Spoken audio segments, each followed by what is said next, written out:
Muy buenos días, o tardes o noches, que esto no es un despertador. La verdad es que da igual cuando nos estés escuchando, pero espero que al menos esta próxima hora, que vas a pasar en muy buena compañía, eso te lo digo yo, puedas desconectar un rato y acompañarnos en una charla con fleje de jóvenes que tienen fleje de cosas que contar. Yo soy Lamberto Guerra y te doy la bienvenida al podcast de Fleje, Feria de Literatura y Escritura para Jóvenes Emprendedores. Fleje es un proyecto de la Dirección General de Juventud del Gobierno de Canarias y de las productoras Karmala y Nolabel. Y en esta primera edición contamos además con la colaboración del programa Canarias Crea y del excelentísimo Ayuntamiento de Fuencaliente, en la isla de La Palma, a la que desde aquí le mandamos todo nuestro cariño. Y a estas alturas, si no eres de Canarias, probablemente te estarás preguntando, Fleje, ¿qué es eso de Fleje? Pues si buscas la palabra, nuestra queridísima Real Academia de la Lengua te podrá decir muchas cosas, pero aquí en Canarias, fleje es un canarismo coloquial que sirve para hablar de fleje de cosas. Así que si te gustan la literatura, las charlas sin prejuicios, si quieres descubrir quiénes están detrás de las obras de autoría canaria que has podido leer en los últimos años, y si quieres pasar, en definitiva, un buen rato debatiendo, riendo y filosofando junto a esta generación de jóvenes con fleje de cosas que decir, relájate y disfruta, que este viaje empieza ahora.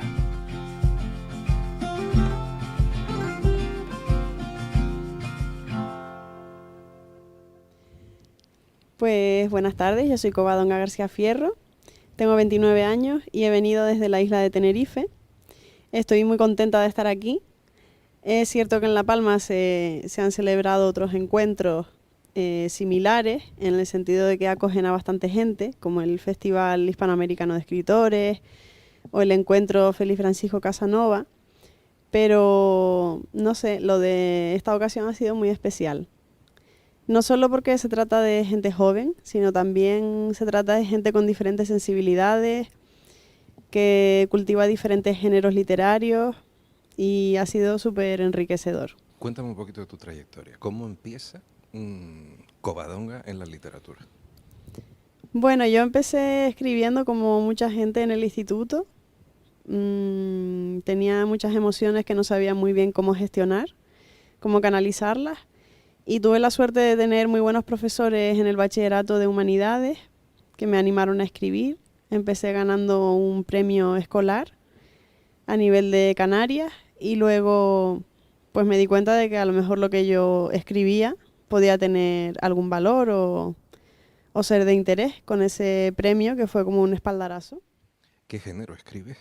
Poesía. Poesía, ok. Y luego pues conocí a Elsa López cuando estaba en la carrera. Yo era muy jovencita, estaba empezando filología. Y fui a ver una conferencia que ella daba y fue precioso porque yo estaba en primera fila, la miraba, ella me miraba, daba su conferencia, pero digamos que entre frase y frase me miraba y yo también la miraba. Te la daba un poco a ti. Sí, fue como un flechazo. Y al acabar se me acercó, me dijo, tú tienes que escribir, ¿no? Tú escribes. Digo, bueno, sí, tímidamente. Me pidió que le mandara un correo electrónico con lo que escribía y así surgió mi primer libro, Almario, que salió en 2015, y luego ya en 2019 Genética del Llanto, que es un poemario en edición bilingüe español-italiano. Ayer hablábamos, esta es la segunda sesión de esta primera edición de Fleje. Ayer teníamos a Elsa precisamente amadrinando un poco el encuentro y ella y Paula también hablaban un poquito de las heridas que parece que intentamos sanar nosotros mismos cuando escribimos. Sí, bueno, yo he tenido una vida bastante difícil en el plano familiar. Crecí sin mi madre, separada de muchos de mis hermanos, con un padre con el que generacionalmente pues me llevaba muchísimos años, porque él fue padre con 51 años. Ahora tiene 80. Y claro, pues no sé, cuando sientes esa soledad, esa incomunicación, esa tristeza y sobre todo eres adolescente o sientes que no puedes compartir ciertas inquietudes o ciertas emociones, pues yo creo que la poesía es un canal perfecto, ¿no? Ujú. Es un canal perfecto. También muchas veces la gente habla sobre mi llanto. O sea, yo soy muy llorona. Yo, por ejemplo, voy a presentar un libro y lloro.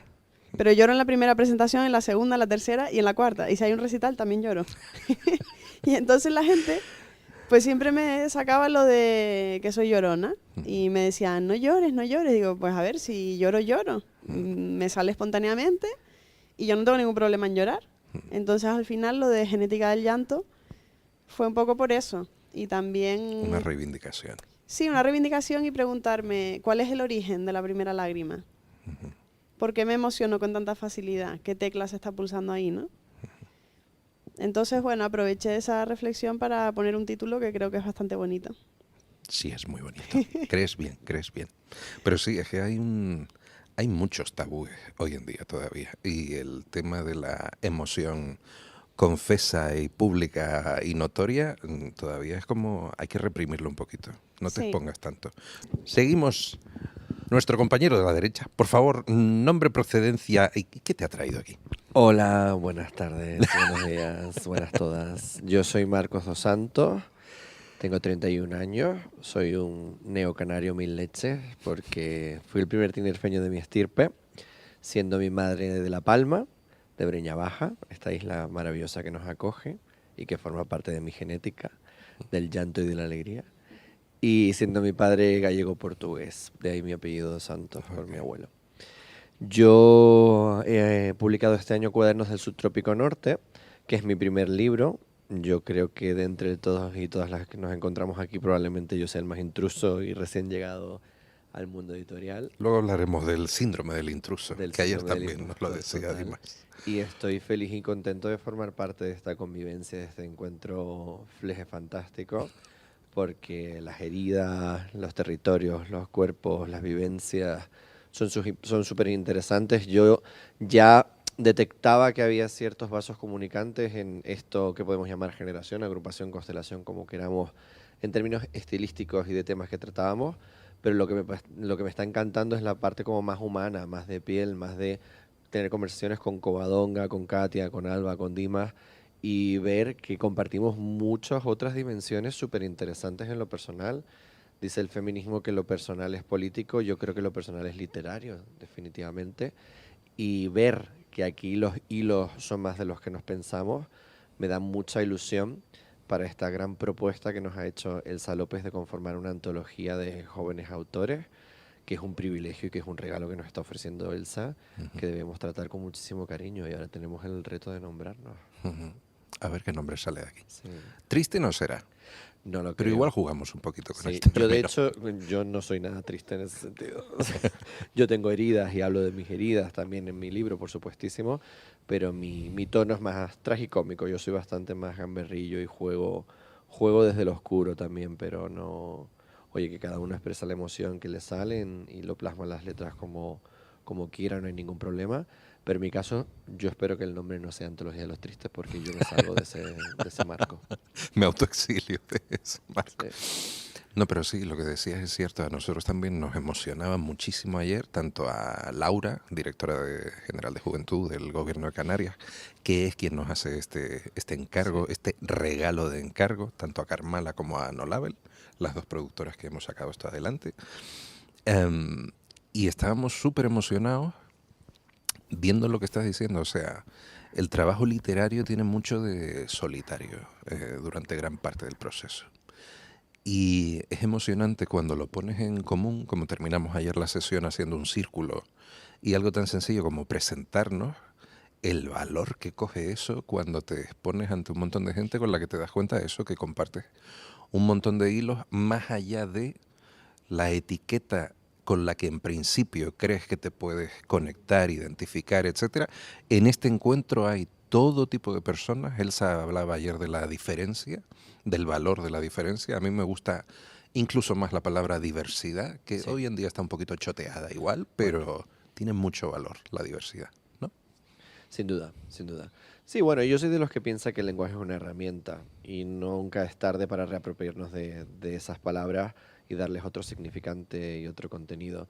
Diversidad yo creo que es algo que está muy presente en lo que nos encontramos hoy aquí, sin duda alguna. Pero bueno, si queremos encontrar otro sinónimo, bienvenido sea. Mientras recoja estas esencias compartidas que aquí tenemos, para adelante. Y yo ilusionadísimo y súper privilegiado de formar parte. Al final, mi canariedad es un poco particular porque, aparte de mis orígenes, también tengo que hablar de mis diásporas. Yo me fui de las islas con 18 años.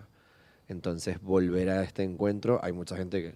Veo que hay mucha gente que se conoce y evidentemente en ese sentido yo me siento un poco outsider, pero también tiene que ver con mi propia herida. Yo me fui de las islas porque yo soy un ejemplo de manual de sexodo. Yo me crié en la Orotava y siendo un chico gay con pluma que se encontraba con garabatos llamándome bujarra en la mesa del instituto al volver del recreo, pues como comprenderás, cuando vi a mi hermana María paseando por la Gran Vía, cuando vivía ella allí y yo tenía 14 años y observaba a chicos de la mano, chicas de la mano, banderas arcoíris, diversidad y sonrisas, pues yo encontré refugio en la metrópolis y mi proceso de curar la herida ha sido reconciliarme y tener esa conversación poco a poco con las islas, que es mi tierra al fin y al cabo. Y eso se plasma también en mi literatura y en mi estilo. Mi estilo yo creo que es muy diaspórico, pero reivindico que, porque no, creo que no soy el único de este encuentro que tiene ese conflicto identitario, reivindico que lo canario es mucho más múltiple de lo que nos pensamos, tanto en acento como en estilo, como en vivencias. Y creo que ahí es donde yo voy a intentar aportar mi granito de arena. Continuamos con nuestro tercer invitado de este encuentro. Dimas, por favor. Hola, buenos días. ¿Quién eres, de dónde vienes y qué te ha traído aquí? Bueno, yo soy básicamente un intruso, como apuntabais antes. Un intruso en todo, desde la literatura hasta el origen estrictamente geográfico, ¿no? Soy de origen ucraniano, pero criado en el sur de Tenerife, en un entorno andaluz, por lo que podéis notar en mi acento. Luego, bueno, pues eso, la identidad de coctelera, que le digo yo. Y cuéntame un poco de tu trayectoria. ¿Cómo empezaste tú en la literatura?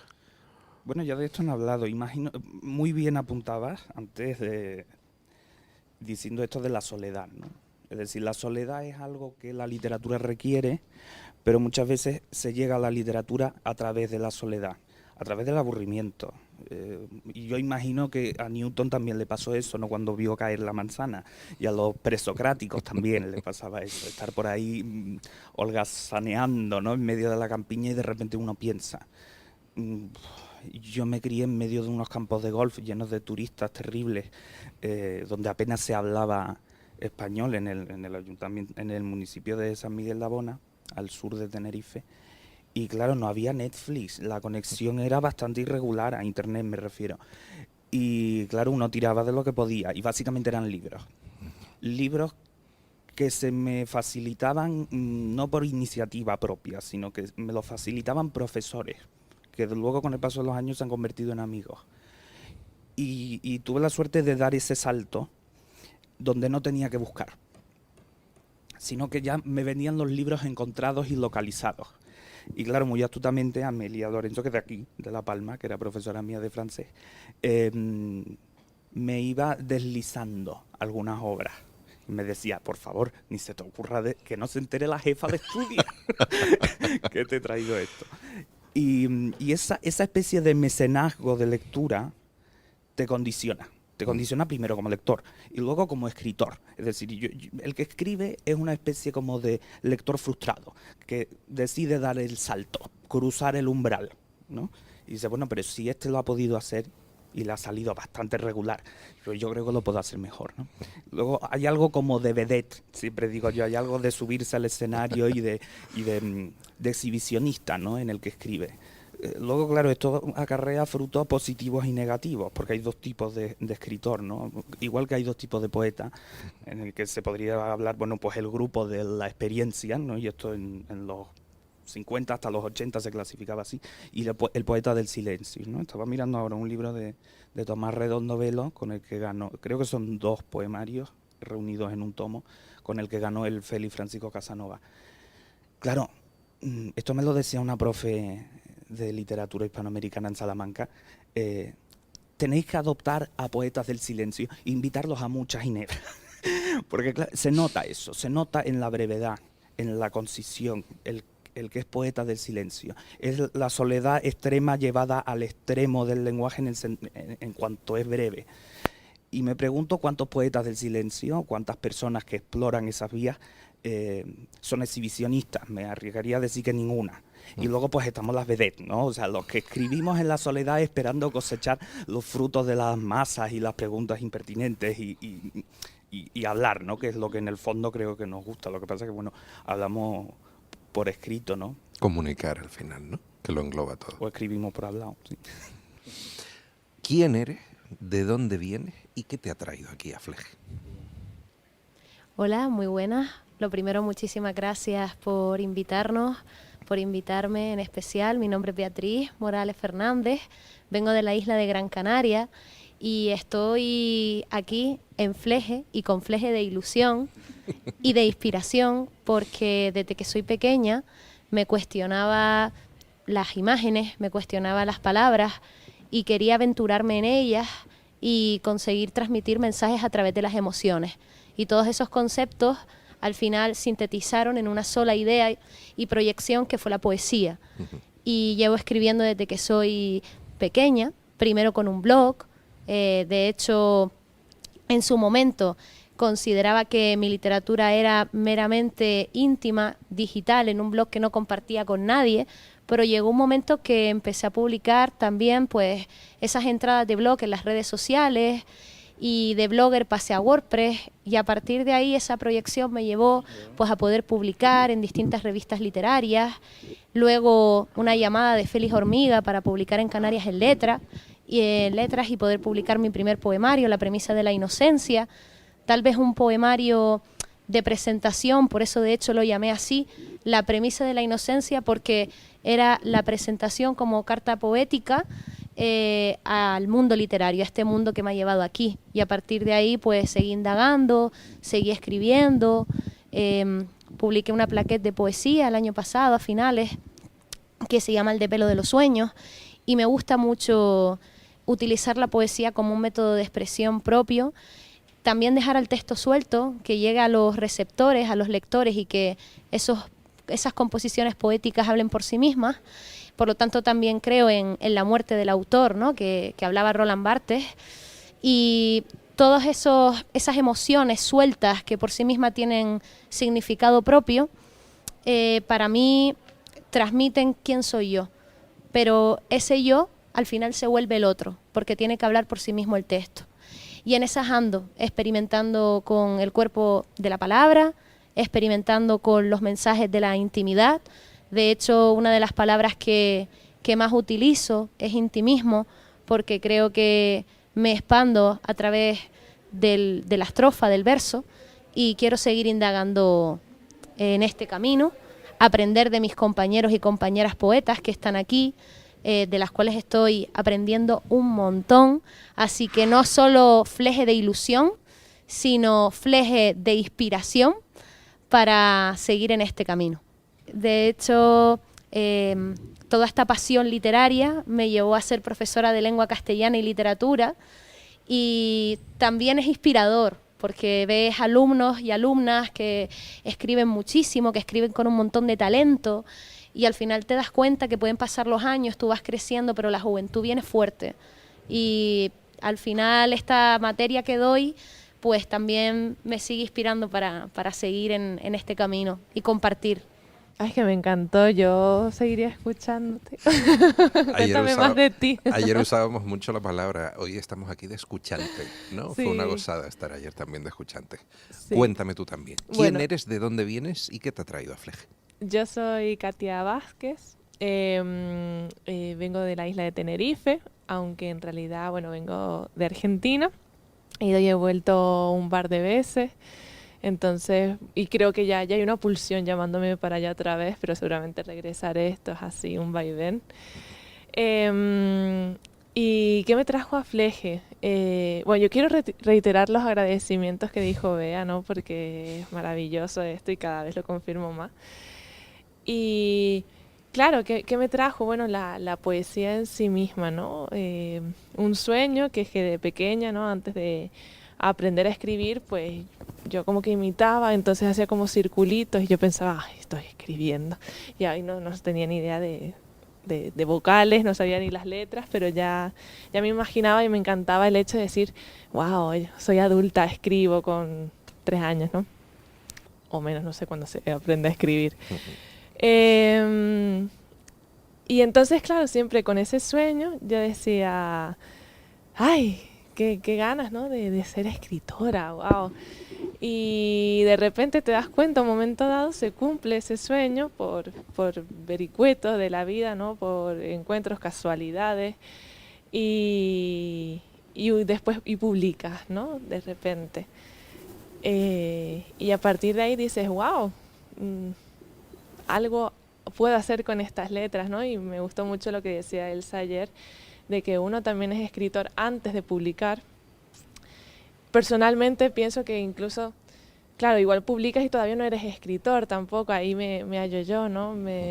Creo que todavía falta muchísimo, pero por lo menos dices, wow, hay algo que puedo hacer con esto, ¿no? Algo quizás puedo transmitir.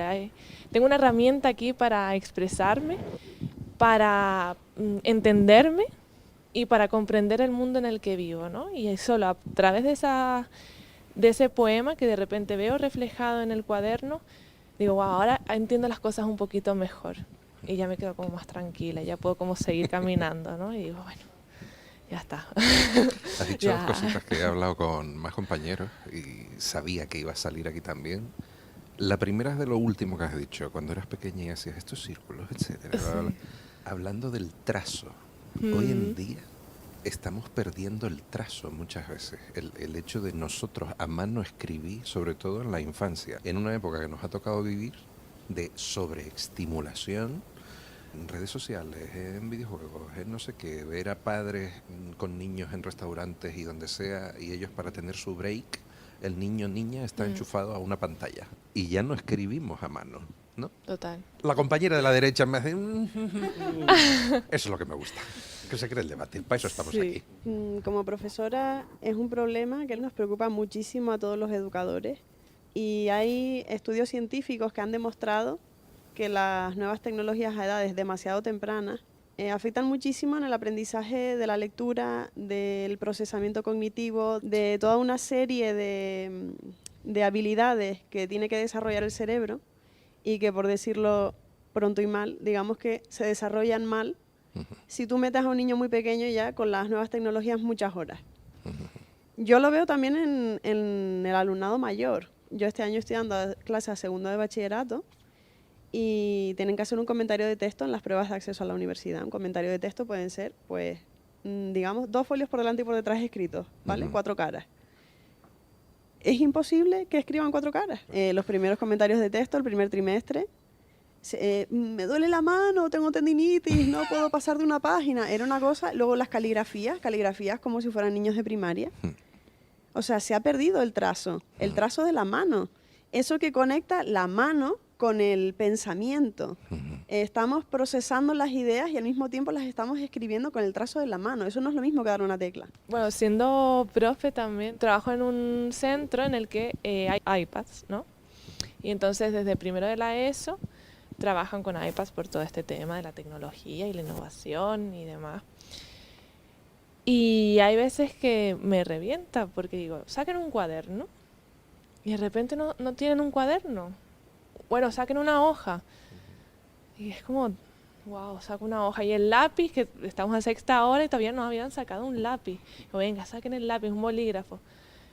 Le esfuerzo. Digo, vale, pues ahora escriban y dicen, yo, profe, con la mano, con el lápiz. Sí, ahora traemos el sistema de poleas para que se... Claro, y sientes que vas a hacer como un títere, ¿no? Que tienes que moverle la mano, ponérsela en el papel, escribir. Y yo no estoy en contra de las nuevas tecnologías, yo las utilizo, soy usuaria, me encanta, también enseño utilizando con fines educativos algunas aplicaciones, pero siempre volvemos a lo mismo, edades, número de horas, son adecuadas, están adaptadas a esa edad. Lo que no puede ser es que niños muy pequeños Bueno, niños de primero de la ESO, con 12 años ya tienen redes sociales, Ujú. que para empezar no es legal. Pero es que da que pensar que ayer hablábamos mucho y hoy seguiremos hablando de como generación, una generación que tiene que buscar un nombre, que no creo que sea generación triste, por favor. Pero sí da que pensar, somos probablemente la última generación que vivió todavía el trazo como único medio para escribir. No había todavía ordenador, no había internet. Cuando empezó a verlo, el router sonaba como una cacharra que todos podemos recordar. Da que pensar el tema de como generación haber vivido eso. Seguimos con nuestra compañera y aprovechamos que se ha generado este debate. Cuéntame Hola. primero que nada, ¿quién eres, de dónde vienes y qué te trajo a Fleje? Bueno, yo soy Aida González Rossi, vengo de Tenerife, concretamente de Granadilla de Abona, en el sur. ¿Y qué me trajo a Fleje? Pues supongo que cuando crecí, cuando ya me di cuenta de que iba a crecer, necesité buscar una excusa para seguir jugando sin que me dijeran nada. Entonces me puse a escribir, ¿no? Y por eso siempre me gusta como entender la escritura, por lo menos la mía, ¿no? Como un juego, porque no entiendo que eso sea no tomármela en serio, sino siento que ya lo hacía, ¿no? Hablábamos antes de ser escritora, antes de escribir, ¿no? Que ya jugando escribía sin saberlo, ¿no? Entonces intenté un poco coger esa dinámica. Y respecto a lo que decían del trazo, vamos a ver, yo sí que siento que a pesar de que es cierto que quizás no desarrollamos ahora mismo tanto el trazo escrito, sí que existe un trazo digital que creo que yo sí que siento que estoy recuperando o que estoy llegando a él de alguna forma, ¿no? Con trazo digital me refiero, ¿qué es el trazo, ¿no? Que es escribir trazando, ¿no? Al final pues es quizá la soltura de la mano, ¿no? La soltura de la mano que tiene que ver con una soltura también de la expresión, ¿no? Es la escritura quizá íntima, la escritura más como del día a día, ¿no? Y yo crecí escribiendo por el Messenger, ¿no? Y yo escribí escribiendo en las redes y sí que siento que cuando tú lees a una persona en redes ya no esa escritura quizás de me voy a sentar a escribir, sino esa escritura que tiene que ver con la comunicación y tiene que ver con el escribir una idea suelta, que al final también es un debate, ¿no? Si eso al final es literatura, si no lo es. Pues esa escritura también yo la siento trazada, ¿no? Yo a lo mejor leo un mensaje de Katia y sí que siento un gesto dentro de los mensajes de Katia, ¿no? O dentro de las publicaciones de Beatriz en Facebook, ¿no? Entonces, yo pienso que más que pensar, a mí a veces me choca un poco, ¿no? Cuando se habla de esto de, pues, estamos perdiendo tal cosa o la juventud no está haciendo tal cosa. Yo creo que las dinámicas que las personas desarrollamos siempre son muy parecidas, a pesar de que habitemos espacios distintos y demás. Bueno, esto tiene muchos matices. Y que al final la dinámica de trazo yo sí la entiendo en el trazo digital, ¿no? Y sí que entiendo que hay una escritura digital, incluso la escritura que se puede dar en un blog de notas del móvil, lo que sea, que tiene bastante que ver con la escritura a mano, ¿no? Entonces, no creo que se haya perdido el trazo, sí, obviamente, la caligrafía y demás, pero creo que hay incluso más herramientas, ¿no? Para llevar un diario, por ejemplo, ¿no? Que es quizá a lo que a veces más nos referimos como esa escritura más automática. Entonces, bueno, yo creo que incluso el contar con el trazo digital y no tanto con el trazo manual ha permitido que muchas personas que crecimos escribiendo por el Messenger, por ejemplo, nos acerquemos más a esas escrituras, ¿no? O nos acerquemos más a esas formas de decir más irreverentes, ¿no? También en la escritura. Entonces, bueno, creo que hay que verlo también como no todo es negativo, ¿no? Y no todo es, pues, ya hemos perdido esto y no ganamos nada. Antes que iba a decir la segunda cosa que dijo Katia, de la que hablamos mucho también ayer, y que tú has medio apuntado ahora hablando de los límites de qué es escritura, qué no, eso también.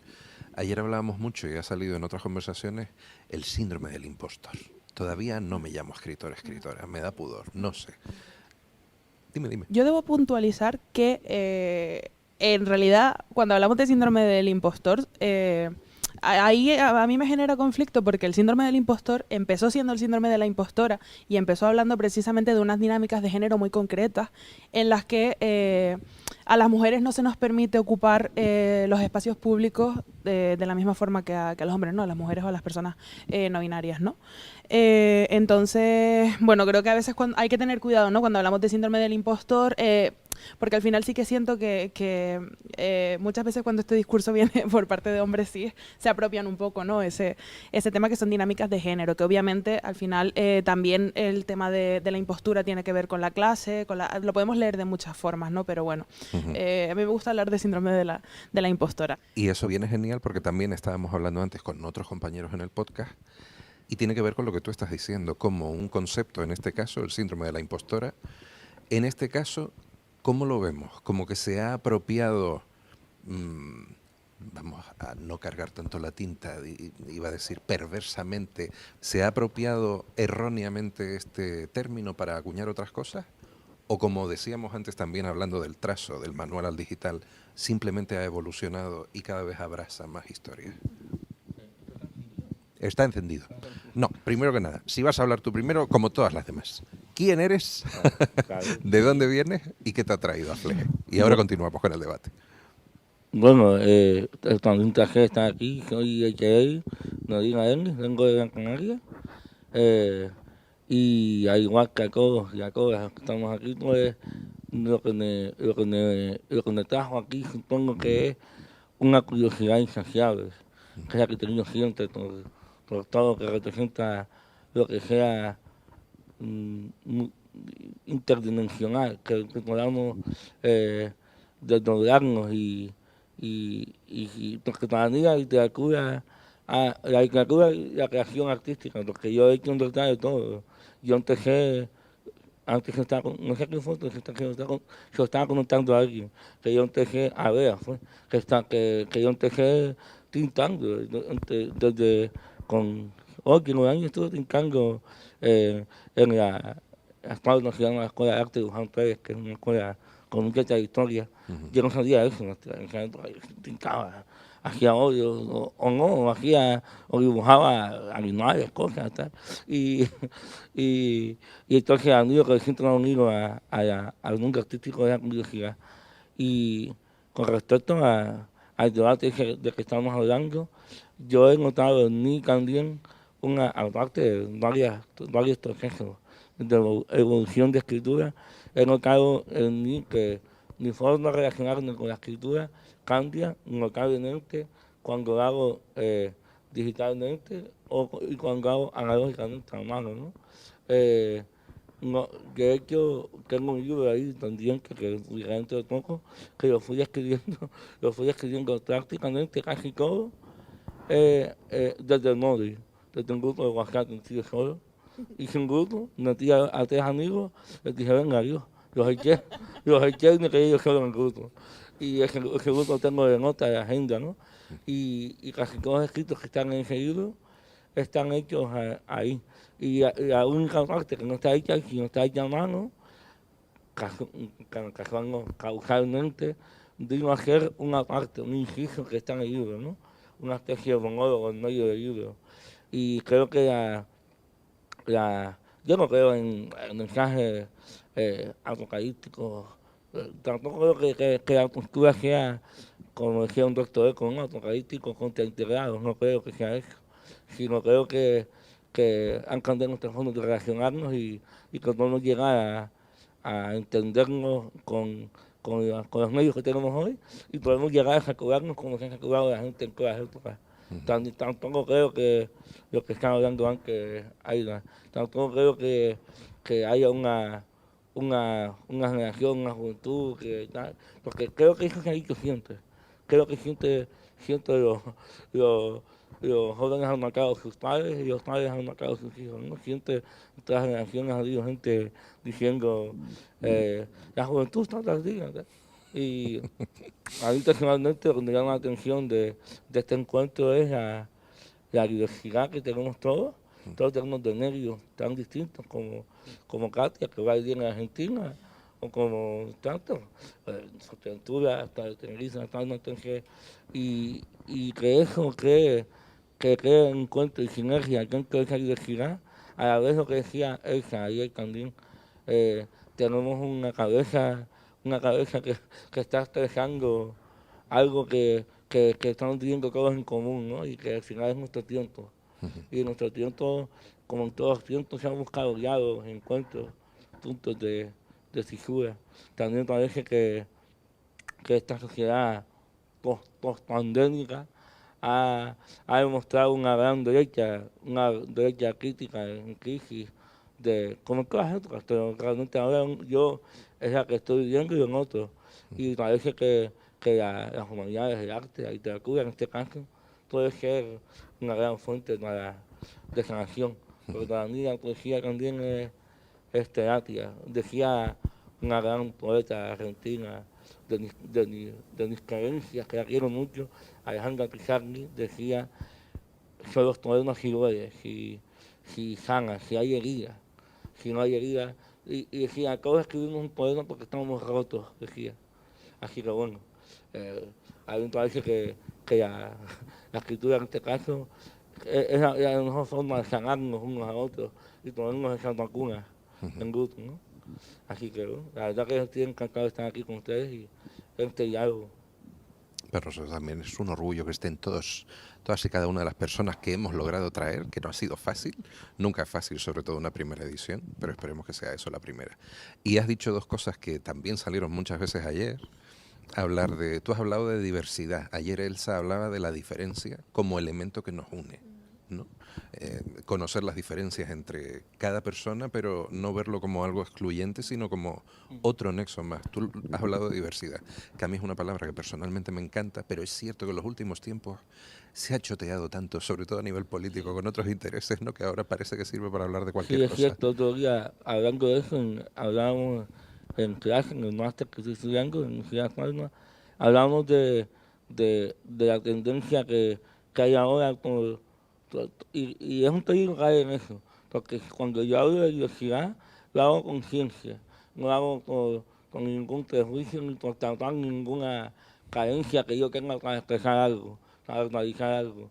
Yo hablo de diversidad como es, hablo de diferencia. Pero, por ejemplo, cuando a nivel político, como tú dices, se usa mucho diversidad, por no decir otras palabras, pues sí es una mancha que está hecha como para...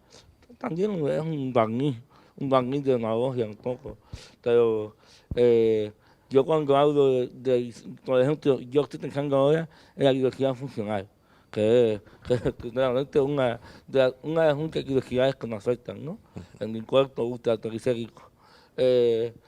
Entonces, pues pienso que en este caso yo me da gana de decir diversidad funcional, porque entiendo que cuando se habla de discapacidad, se habla desde un término ordinario, de que si hay discapaces, hay otros que son capaces, ¿no? Y me pregunto, como me dijo José Miguel Pereira, gran amigo mío y gran maestro mío, el nutrólogo de mi poemario, dice: a la hora de verdad, digamos quiénes somos capaces de qué y de cuánto, ¿no? Porque abogar por esa diferencia y diversidad es lo más honesto que podemos hacer, que podemos empezar a hacer quizás. Totalmente. Tu compi, seguimos a la derecha para seguir abriendo el debate y luego recuperamos lo que habíamos apuntado. Como tus compis, ¿quién eres? ¿De dónde vienes? ¿Y qué te ha traído a Fleje? Bueno, yo soy Guillem Verástegui de Armas, vengo de La Laguna, Tenerife. Y supongo que lo que me ha traído aquí es que siempre me ha gustado perseguir historias bonitas, supongo. Desde pequeño me ponía con cuadernos y a lo mejor veía una serie de televisión o algo, unos dibujos animados, y yo mismo me hacía un guión diferente porque no me gustaba cómo se había hecho la historia, y yo la rehacía o me hacía diarios de aventuras inventadas, y siempre me ha gustado la escritura como un medio para desarrollar las historias que tenemos dentro. Y aunque estoy rodeado de poetas, yo soy más siempre, aunque empecé haciendo poesía, después una vez le cogí el gusto a la prosa poética y a la prosa en general, pues no la solté, se me daba mucho mejor. Así que y yo estoy comenzando en este barco porque este verano publico mi primera novela, Hasta que vuelvas a batir las alas, la historia de un gorrión blanco, y la verdad es que estoy muy emocionado, ¿no? Porque uno empieza a entrar en este tipo de eventos y empieza a disfrutar de experiencias y de gente tan enriquecedora, ¿no? Con respecto a lo que estaban diciendo antes, yo soy un polo opuesto. Aunque yo sea el más joven de aquí, yo soy un nostálgico. Yo siempre me ha encantado escribir a papel. Yo sí puedo, evito usar el móvil, porque el tacto de las páginas siempre me ha parecido ese gesto, plasmarlo, no sé, hay una conexión importante que tengo con el papel. E incluso yo cuando aprendí mecanografía, yo cogí una máquina de escribir de las antiguas, a mí no me gustaba con un ordenador normal. Sí, sí, sí. Es el ruido de las teclas, el colocar el papel, aunque después se me arrugara o yo qué sé, cualquier cosa, siempre yo aprendí con eso. Entonces, supongo que soy un nostálgico de la tinta y de los valores que se llevan repitiendo época tras época, pero que siempre, dependiendo de la generación, se ha tratado de una forma, ¿no? Entonces, a mí esos, esos ciclos de cómo a la humanidad siempre le afecta a la existencia las mismas cosas, siempre me ha parecido curioso, ¿no? Y cómo, aunque nunca lleguemos a descifrar del todo todas esas cuestiones que nos preocupan, que nos hieren, que nos sanan, como estaban diciendo, siempre, aunque no lo resolvamos del todo, llegamos a un punto en el que estamos contentos con la parte que hemos desarrollado y se la dejamos a la siguiente o se lo dejamos al compañero.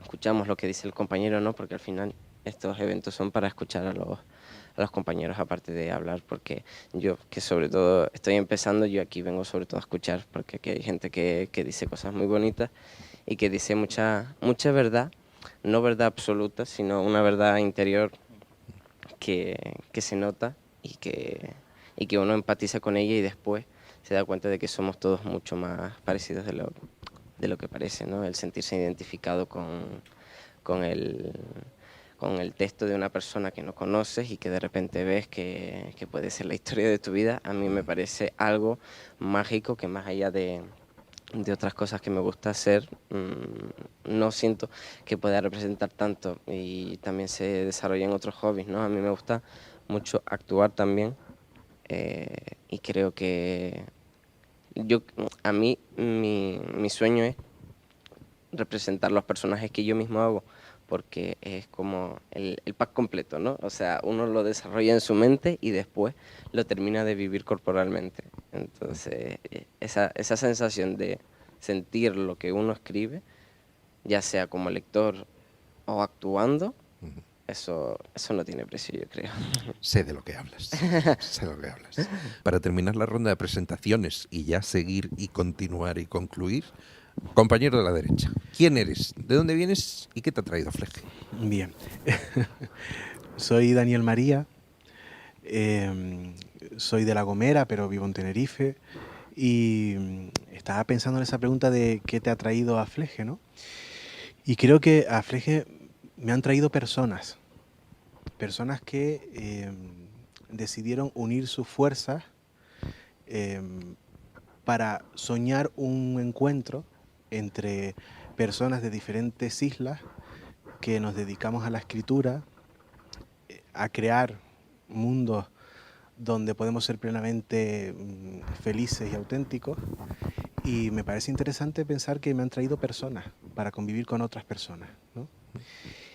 Y bueno, sobre lo que estábamos comentando, es verdad que yo al principio, quizás también por ser un poco la vieja del grupo, pero yo es que nací vieja, yo ya nací siendo una señora, yo soy Norma Desmond, yo estoy en... Claro, yo estoy... Preparado para el close-up. Efectivamente. Pero es verdad que en los últimos años yo también en principio fui reticente cuando comenzaron las redes sociales, yo tuve que adaptarme al universo digital, digamos, de las redes, de escribir en el ordenador y todas estas cosas.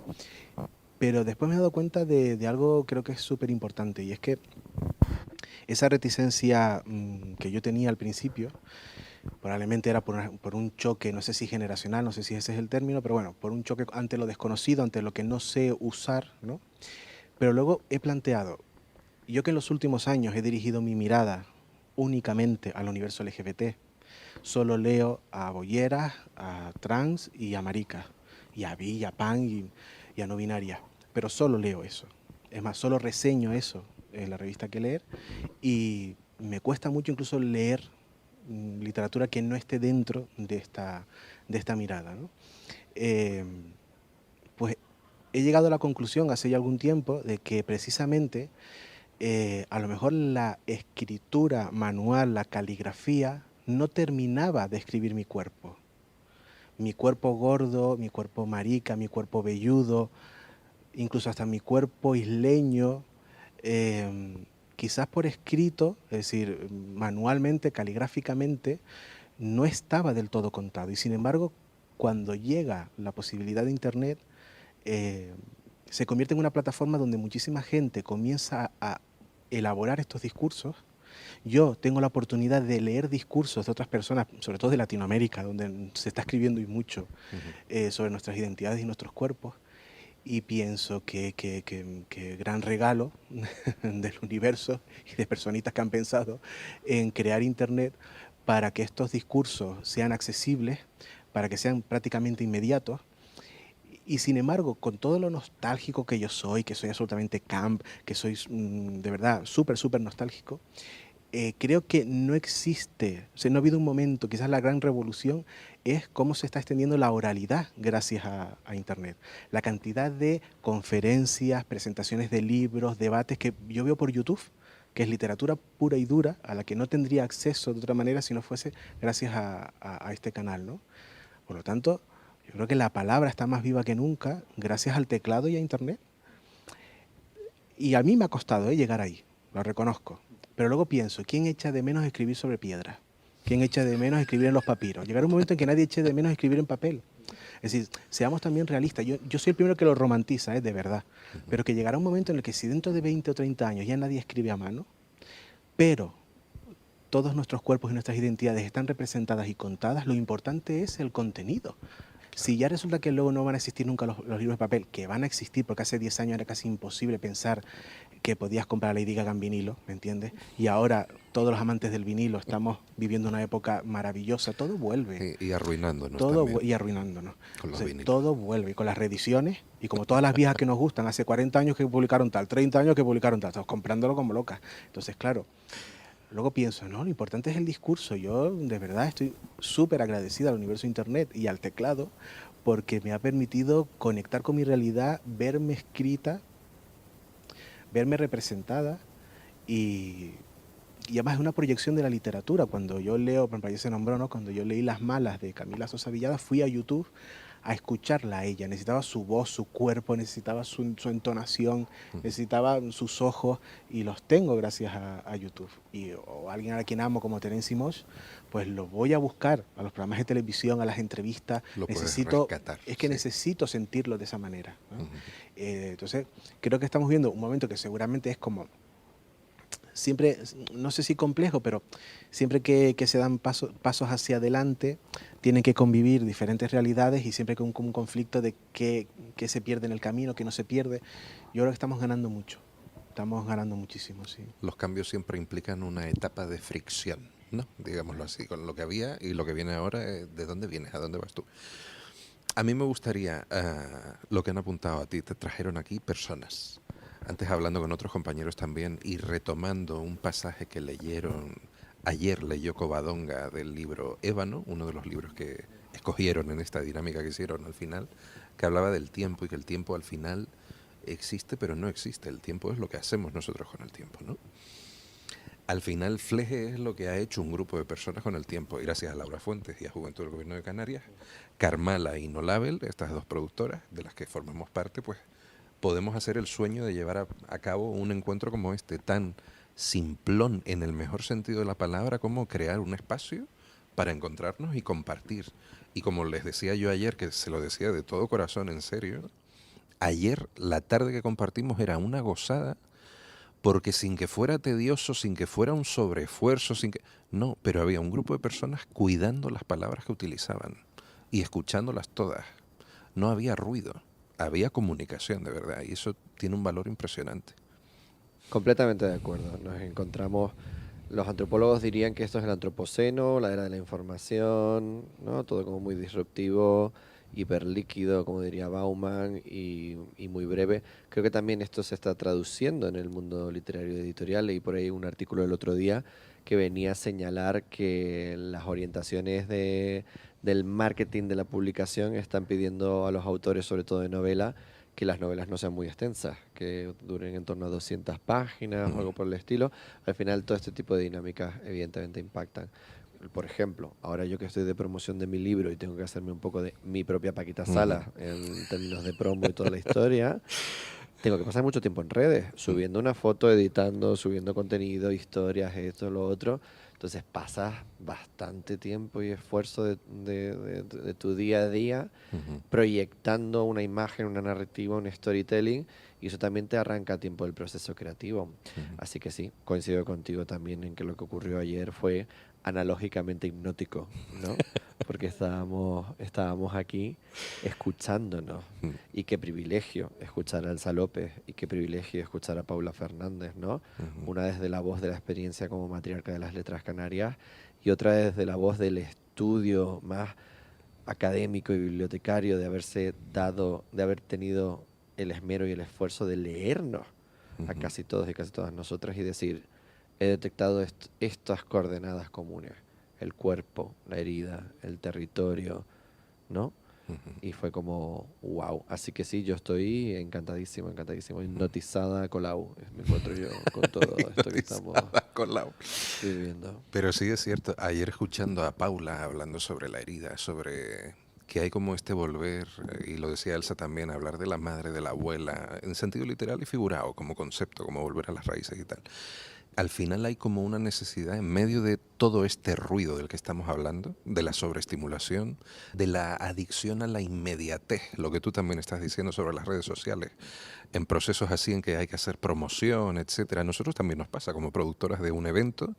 Yo ayer estaba deseando poder disfrutar aún más del encuentro, pero tengo la necesidad de hacer fotografía, hacer vídeo, publicarlo en Instagram, porque tiene que ser en el momento. No tiene sentido si lo publico mañana. Y hay esta adicción a la inmediatez y al feedback, al like, al número de visionados, etcétera, etcétera, que va totalmente a la contra de lo otro que hablamos, del proceso creativo, el proceso literario, que conlleva mucha soledad y además necesita de soledad. En medio del ruido.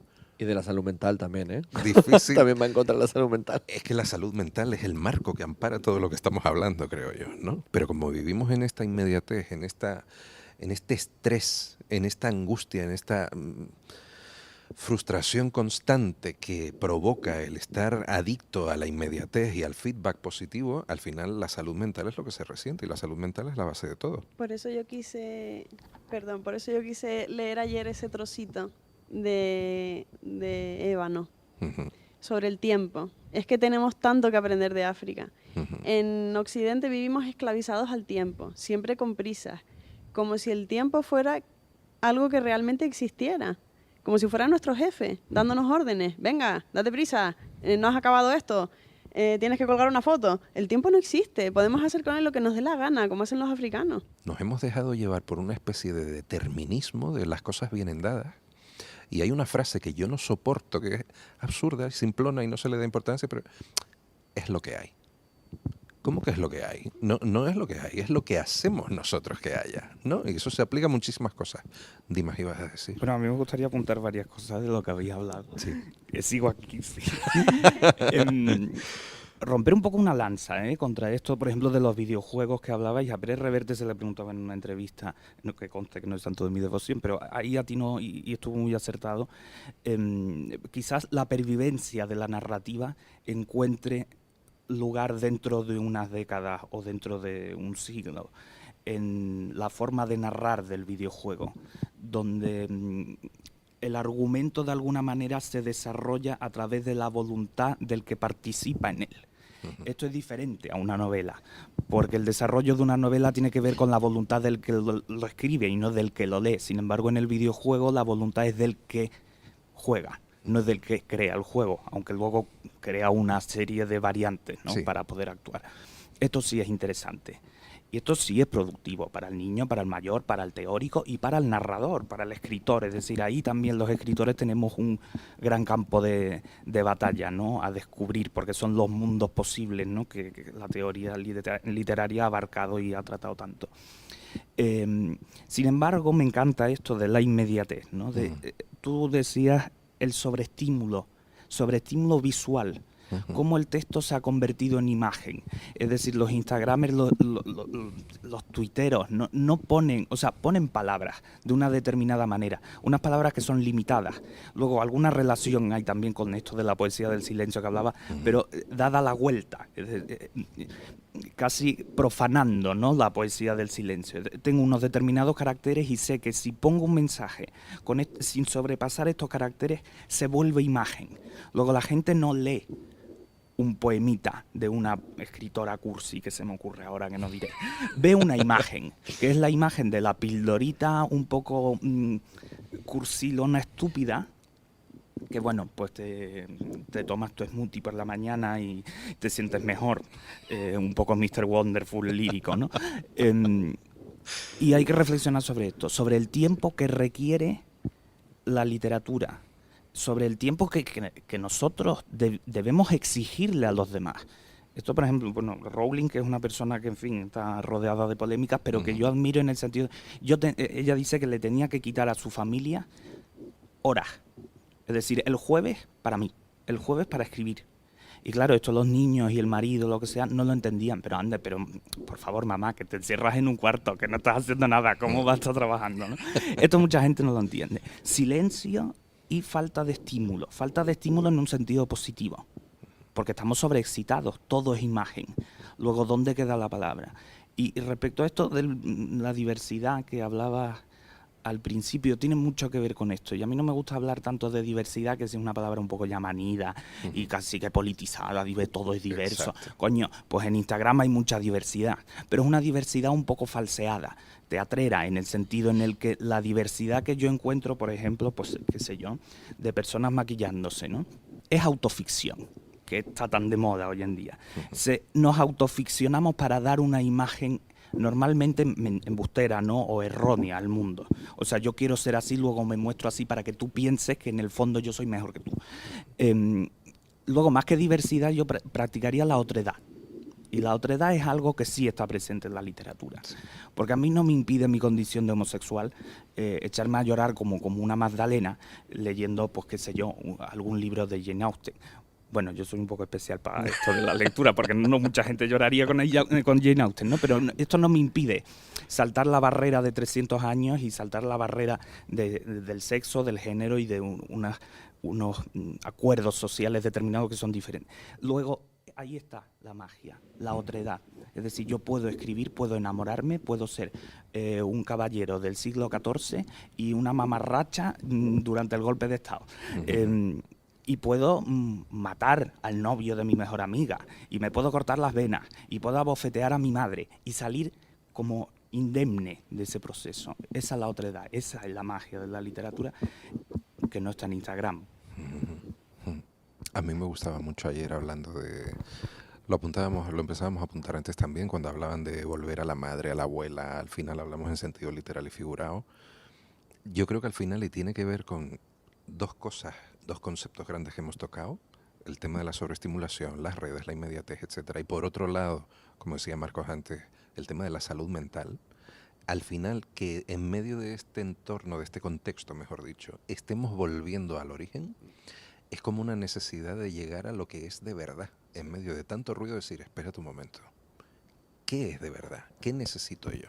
Yo estoy fascinado, te diré, porque ciertamente hay vasos comunicantes. Ahora, mientras hablaba, estaba pensando, estoy con un poco de resaca y no voy a ser capaz de hacer como un análisis literario súper estrujado, pero de verdad, piensa, genética del llanto.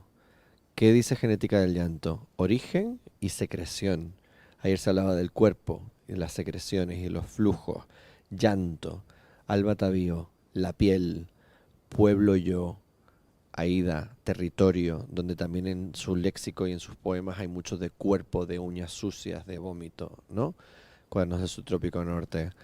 Lola Pluma y sus paseos por el Catalina Park y sus sufrimientos, reivindicación de la memoria, la vuelta al origen, lo canario, ¿no? O sea, creo que ciertamente, aunque no sea una constelación circular, es como una tela de araña, hay nodos, hay islas semánticas donde estamos conectados y conectadas de una forma súper chula, en el estilo, los temas y en las emociones también. O sea, yo creo que es un periplo de rabia, de llanto y de tragicomedia. En definitiva, muy interesante. A mí me gustaría, para ir concluyendo, que me dijeran brevemente qué les ha parecido Fleje esta propuesta y qué les gustaría que se convirtiera con el tiempo. Pues a mí me gustaría que Fleje continuase en una segunda edición, que viajara por Canarias, que fuera a otros pueblos, que se pateara sobre todo las islas no capitalinas, que continuara descentralizando y que planteara el encuentro de toda la comunidad de escritoras y escritores con las personas del pueblo. Sería fantástico convivir con ellas, escuchar sus historias, que las personas de los pueblos sean la materia sobre la que nosotros trabajemos, ¿no? Es una manera, yo creo, maravillosa de seguir encontrándonos, ¿no? Puede ser una vía.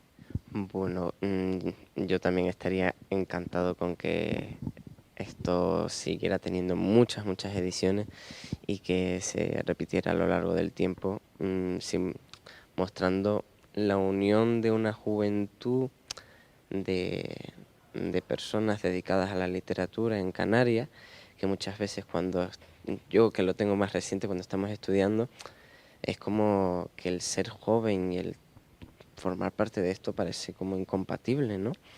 Que solo puedes tener 60 años para formar parte de un mundo, como hemos dicho, diverso, y en esa diversidad se tiene que encontrar la juventud también. Así que si seguimos mostrando la voz de los jóvenes que queremos expresar ante el mundo, a mí me parece la misión más bonita que podría seguir teniendo las ediciones de Fleje. Así que... La verdad que he estado encantado y estoy estando encantado, nos están cantando este encuentro. Y yo creo que ya hemos hablado que de aquí pueden salir, bueno, no solo futuros encuentros y futuras propuestas institucionales para este proyecto, que ojalá que sí sea, y seguro que será. Que me gustaría mucho la idea, como dijo Daniel también, de las islas no capitalinas, ¿no?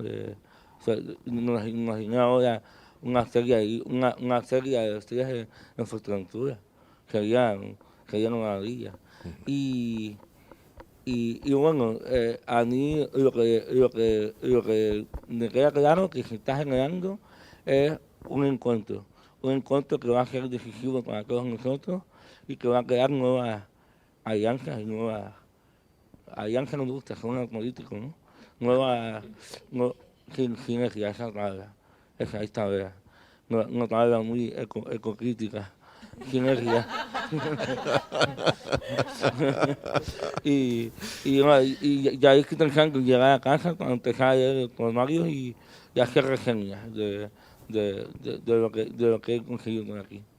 Así que bueno, gracias a la Consejería de Juventud, a Laura Fuentes y principalmente a personas, pero yo en concreto a Tairi y a Aina, que fueron quienes me involucraron aquí. Y dijeron, ¿dónde está acá? Me engañaron como quisieron. Gracias a ti. Yo creo que, además de lo que han dicho y de que para nosotros es muy importante juntarnos, porque al final tenemos muy poca oportunidad de estar todos, ¿no? Y creo que esto va a generar cosas muy, muy guays. Y aparte de eso, creo que es importante que Fleje se mueva, ¿no? Porque yo crecí en un pueblo y muchas veces al ver que la cultura solo está pues en otros centros y en otros lugares, al final sí que te puede... Antes hablábamos del tema del síndrome de la impostora y que de que sí que puede tener que ver con otras identidades, ¿no? Pues quizá con las identidades rurales pues tiene mucho que ver, ¿no? Porque al final sientes que tú no puedes, ¿no? Entonces creo que es importante que Fleje se acerque también a la gente joven que está empezando a escribir, ¿no? Y me encantaría que en las ediciones sucesivas se vaya sumando cada vez más gente. No sé, creo que estamos abriendo algo muy guay. Sí, yo pienso más o menos lo mismo que ya han dicho. Para el futuro, la inclusión de nuevos y más discursos, ¿no? Es decir, de aquí a un año seguro algo va cambiando, algo nuevo surge, que se pueda incluir. Y lo que más rescato es que por fin nos leemos, ¿no? Es decir, la generación en la que nos leemos, sabemos qué está pasando en el momento que está pasando en Canarias, ¿no? Quién está escribiendo y qué escribe, y lo digo y puedo criticarlo porque lo he leído, es decir, criticarlo de forma constructiva o de lo que sea, ¿no? Pero porque lo he leído, porque tengo un conocimiento de eso, porque lo he escuchado y puedo estar a favor o no a favor, lo que sea, pero lo he escuchado, lo he leído y puedo hablar de eso y por fin hablar con fundamento, ¿no?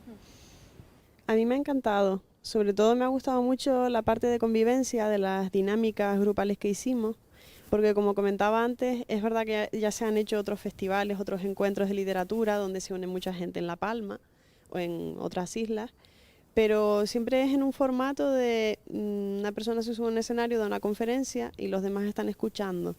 Luego hay un recital, unas personas recitan y los demás están escuchando.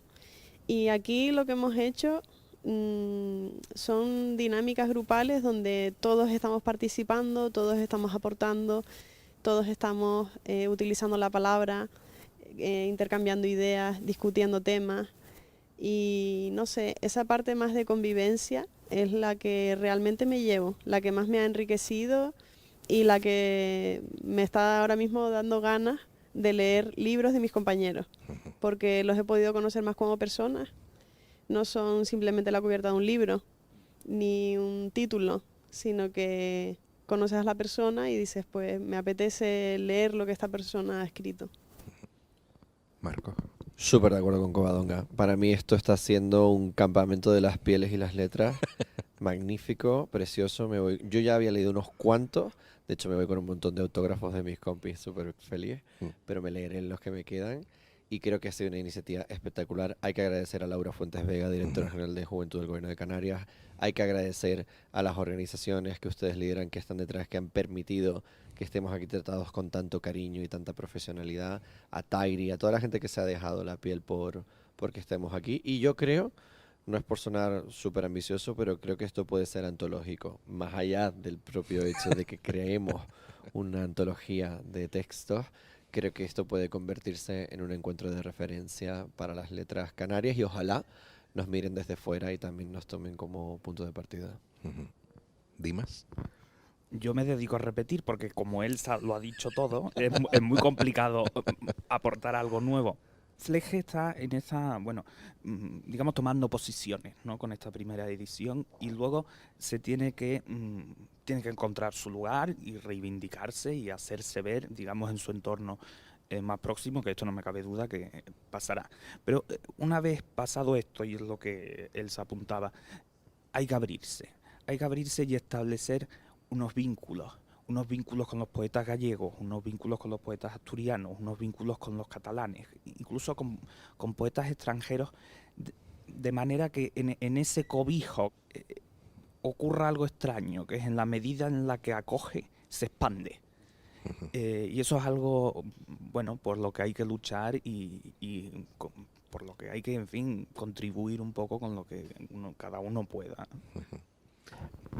Bueno, y yo para finalizar me sumo a las palabras de todos mis compañeros y compañeras y además creo que las ediciones futuras de Fleje, que estoy segura que vendrán, porque esta labor ha sido importantísima, porque posibilita además el encuentro entre escritores de distintas islas, distintos contextos, distintas voces, en las que, como han dicho, probablemente surja algo muy grande, pero aparte de todo eso, como la posibilidad en futuras ediciones de llevarla a otras islas no capitalinas y hacer actividades con jóvenes en la adolescencia que tengan inquietudes literarias y que puedan vernos a nosotros, que también seguimos teniendo las mismas inquietudes, tal vez con mayor experiencia, con otras voces por la experimentación del lenguaje, pero que vean que ellos también pueden tener un espacio en el cual pueden plasmar todas sus emociones, que la emoción no es debilidad, la emoción es fortaleza.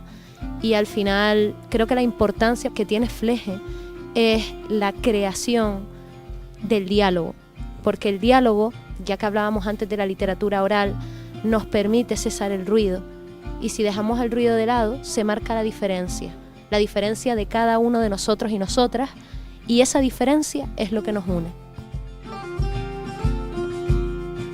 Pues hasta aquí el podcast de Fleje.